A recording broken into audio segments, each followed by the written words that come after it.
জলাবদ্ধতা নৃত্য সঙ্গী, শীত গ্রীষ্মেও নেই মুক্তি। বর্ষায় ভোগান্তি বেড়ে যায় কয়েক গুণ। সারা বছর বাড়িতে পানি থাকায় স্থবির জনজীবন।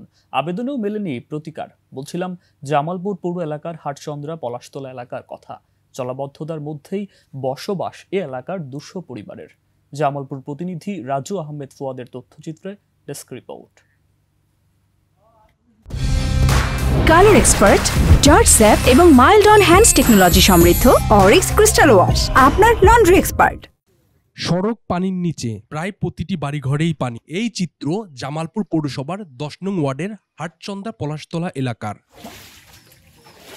যানবাহন না চলায় শিক্ষার্থীদের স্কুলে যাতায়াত ও রোগী পরিবহন হয়ে উঠেছে কঠিন।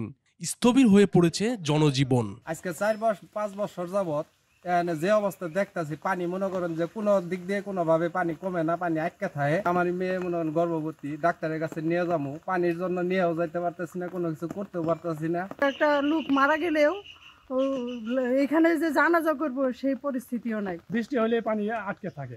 এই বৃষ্টি বা পানির কারণে আমাদের শরীরে হাত পা অনেক ঘা হয়ে গেছে। এই পায়খানা, প্রস্রাবের জায়গা, পায়খানা, টিউবওয়েল সব কিছু পানি ডুবাই নেয়।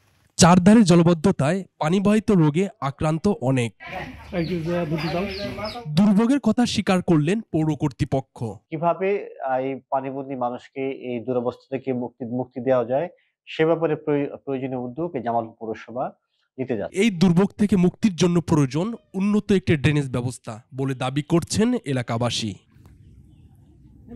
Monowar Hussain, desk report, 21 television.